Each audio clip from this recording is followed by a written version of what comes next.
Hello, welcome to this video. এই ভিডিওতে আমরা শিখব বাইনারি সংখ্যাকে অক্টাল অথবা হেক্সাডেসিমেল সংখ্যায় রূপান্তর। আমরা ইতিমধ্যে জানি যে বাইনারি সংখ্যার ভিত্তি কত, 2, অক্টাল সংখ্যার 8, হেক্সাডেসিমেল সংখ্যার 16। আরেকটি জিনিস আমরা জানি, সেটা হচ্ছে অক্টাল সংখ্যা। দেখো, অক্টাল সংখ্যা পদ্ধতিতে 0 থেকে 7 পর্যন্ত হয়, তাই না? এই 7 লিখতে আমার কয়টি বিট লাগে জানো বাইনারিতে? 111। দেখো এখানে কয়টি বিট প্রয়োজন? 3 বিট, তাই না? তো তাহলে আমাদের মনে রাখতে হবে অক্টাল 3 বিটের একটি কোড। অক্টাল সংখ্যা লিখতে হলে আমার 3টি বিট প্রয়োজন বাইনারিতে। আবার হেক্সাডেসিমেলে আমার 0 থেকে F পর্যন্ত, তাই না? এই 0 থেকে F পর্যন্ত লিখতে আমার কয়টি বাইনারি ডিজিট প্রয়োজন হয়? একেবারে F লিখতে কি দরকার হয়? 1111, 4টা 1 প্রয়োজন। কয়টা প্রয়োজন? 4টা, 4 বিট। তাহলে এই হেক্সাডেসিমেল কয় বিটের? 4 বিটের। অক্টাল কয় বিটের? 3 বিটের। তাহলে আমরা বলতে পারি অক্টালটি হচ্ছে 3 বিটের একটি কোড বাইনারিতে, আর হেক্সাডেসিমেল কি 4 বিটের একটি কোড। এতটুকু মনে রাখলে আমরা বাইনারি থেকে অক্টাল এবং হেক্সাডেসিমেল করতে সমর্থ হব। এখন দেখো, এখানে আমি বাইনারি একটি সংখ্যা লিখে রেখেছি এবং এই দিকে সমানের ওই পাশে বলা হচ্ছে যে এই বাইনারি সংখ্যার সমতুল্য অক্টাল সংখ্যা কত হবে সেটা আমরা বের করব। চলো বের করি। তো দেখো, এখানে একটি দশমিক অর্থাৎ ভগ্নাংশ সহ একটি সংখ্যা দেয়া আছে। তার আগে আমরা দশমিক বাদে একটি সংখ্যা বের করে দেখি। যদি এই দশমিক না থাকতো, যদি শুধু এমন থাকতো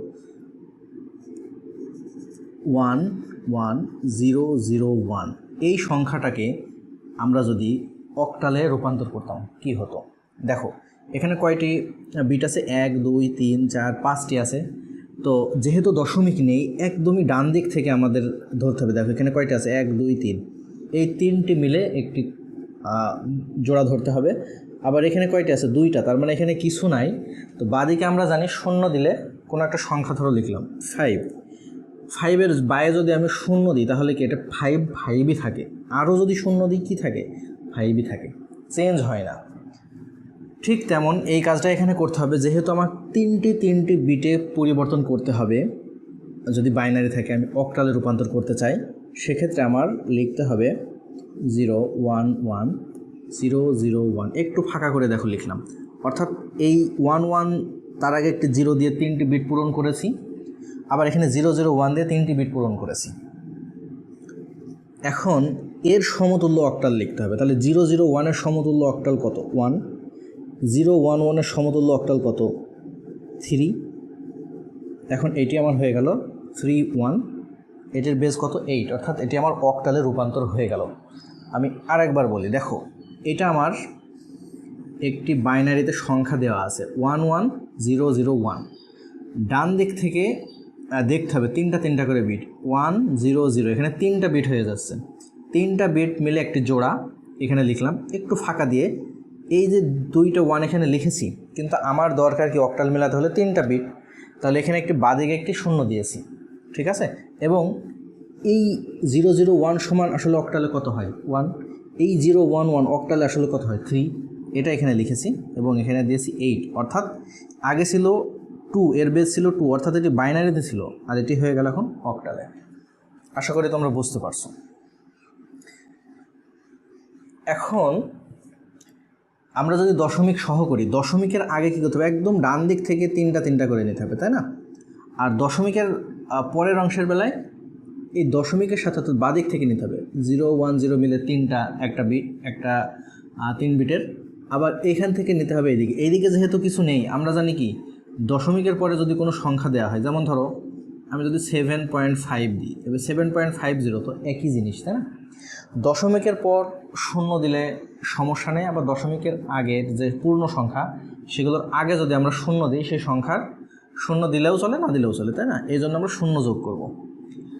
এখন দেখো, তাহলে আমার এই দশমিক, এটা তো আমাদের কি আছে? দশমিক আছে। দশমিকের আগেরগুলোর ক্ষেত্রে কি হবে? দেখো 100 মিলে একটি পেয়ার 3 বিটের, আর এই 11 মিলে দেখো 2টা হচ্ছে। আমার দরকার কি? 3টা। তাহলে এর বাদিকে একটি 0 দিয়ে নেব। এখন দশমিক দশমিক লিখে দিলাম, দশমিকটা লিখলাম, একটু বড় করে দিই।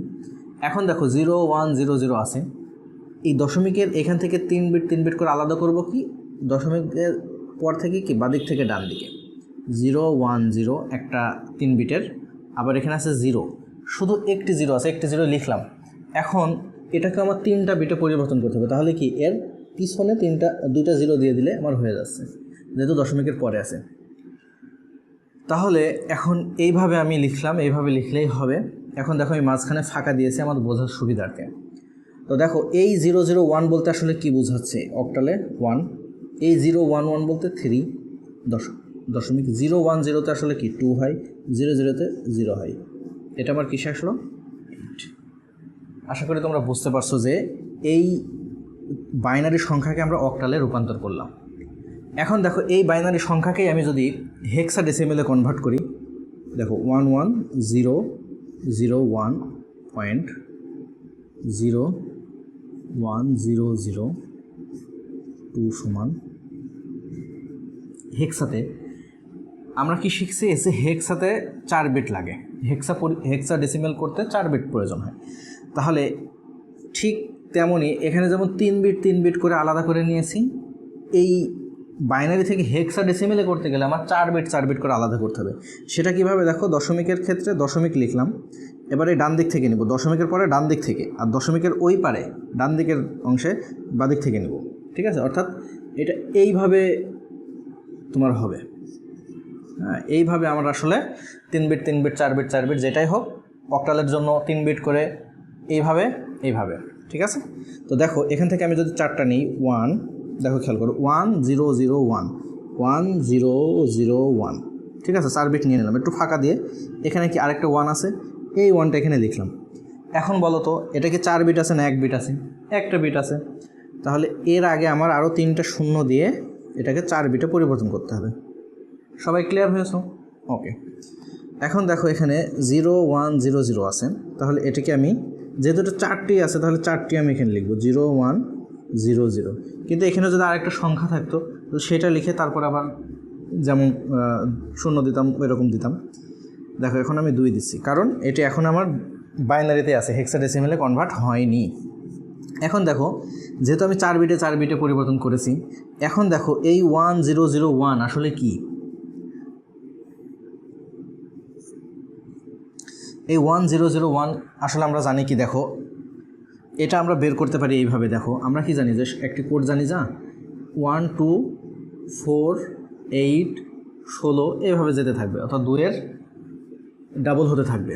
তো দেখো এখানে কি আছে 1 0 0 1, তার মানে 1 0 0 1, তাহলে 1-এর নিচে 1 আছে, 8-এর নিচে 1 আছে, তার মানে 8 এবং 1 যোগ করলে কত হয়? 9 হয়। তার মানে এই 1 0 0 1-এর অর্থ হচ্ছে 9 হেক্সাডেসিমেলে। আর এখানে 1 আছে, তার মানে এটা 1, এখানে 0 1 0 0, তাহলে দেখো 0 1 0 0, তাহলে 1 আছে কোনটায়? 4-এ, তাহলে এটার অর্থ 4। তাহলে এখন এটি কিসে আছে? হেক্সাডেসিমেলে পরিবর্তন হয়ে গেল।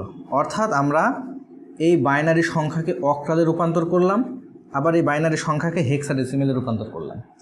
এবং এই অক্টালকে কেন 3 বিট বলা হয় এটিও আমি এখানে দেখাইছি, কারণ সর্বোচ্চ সংখ্যাটা লিখতে বাইনারিতে 3টি বিটের প্রয়োজন, তাই অক্টালকে 3 বিটের কোড বলা হয়। আর হেক্সাডেসিমেল এর সর্বোচ্চ সংখ্যা কি? এফ লিখতে 4টা 1 প্রয়োজন হয়, যা 4 বিট দখল করে বাইনারিতে, তাই হেক্সাডেসিমেলকে আমরা সাধারণত 4 বিটের কোড বলি। আর এখানে আমরা কিন্তু এই জিনিসটা আমরা সবাই জানি 1 2 4 8 16 32, তাই এইভাবে আসে। এইভাবে হলে আমরা এগুলো বের করতে পারবো। 4 ডিজিট পর্যন্ত আমাদের কি দরকার? শুধু এতটুকু জানলেই হবে, তাই না, আমাদের হেক্সাডেসিমেলের জন্য। আর দেখো এখানে আমরা কি করছি, 3 বিট করে আলাদা করে নিয়েছি অক্টালে রূপান্তরের ক্ষেত্রে, আর হেক্সাডেসিমেলে রূপান্তরের জন্য 4 বিট করে আলাদা নিয়েছি। এবং প্রশ্নে আমরা যখন উত্তর করব তখন অবশ্যই আমরা এরকম যদি একটু ফাঁকা দিয়ে দিই, অবশ্যই তোমরা প্রশ্নের যখন উত্তর করবা তখন অবশ্যই তোমরা পূর্ণ নাম্বার পাবা। আশা করি সবাই বুঝতে পারছো। তাহলে আজকে আমরা শিখলাম বাইনারি থেকে অক্টাল এবং হেক্সাডেসিমেলে রূপান্তর। সবাইকে ধন্যবাদ ভিডিওটি দেখার জন্য।